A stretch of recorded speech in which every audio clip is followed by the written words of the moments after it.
What's up, everybody? Joe DeLeone here with the Sports Geek. We're giving out 3 best bets for the weekend that you need to be taking. Don't be the one guy who's at the bar who doesn't have action on the 3 biggest games. We're going to be talking about Alabama facing off with Tennessee, Texas A&M traveling to Florida, and also Kentucky going toe-to-toe with Auburn.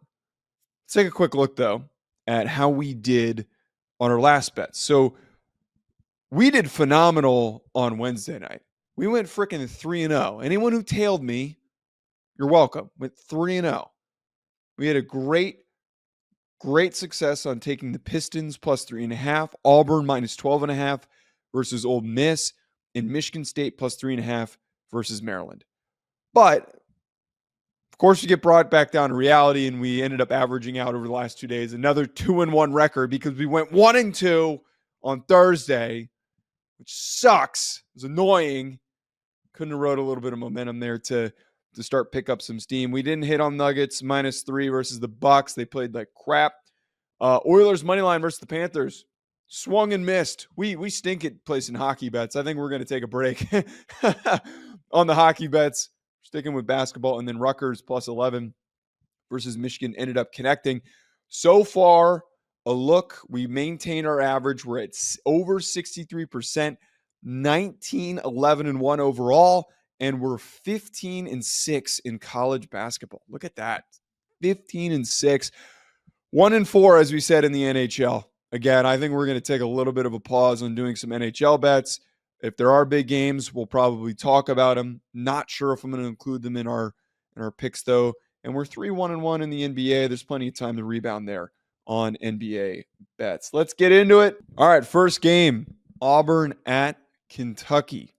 Auburn's favored -4.5. Right now, it's worth noting that Bruce Pearl is 0-6 when traveling to Kentucky. He pointed out, though, the big reason why they were 0-6 is because that was for a long stretch when John Calipari was there, when Kentucky was consistently one of the best teams in the SEC. I think that is a very good point by Bruce Pearl.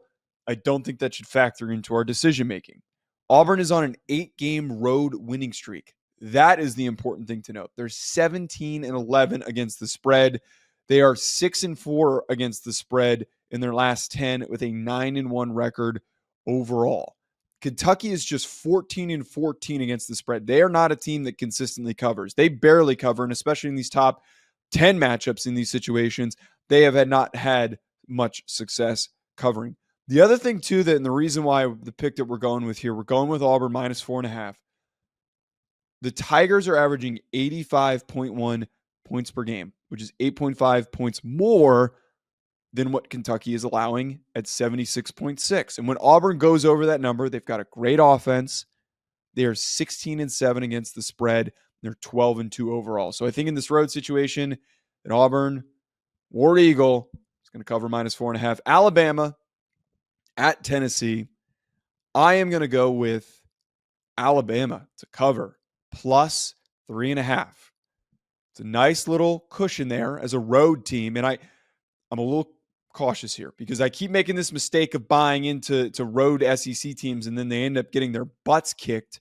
But I think a high-intensity situation with Alabama having SEC title hopes on the line and wanting to carry momentum into the tournament, that they are going to play much better. And again, we've got a little bit of a cushion here. If they lose, there's a potential they could just lose by a couple of points and it ends up going down to the wire. I don't see this being a wide margin for Tennessee to win by. But some of the thoughts that come into this, both these teams are 16-12 against the spread.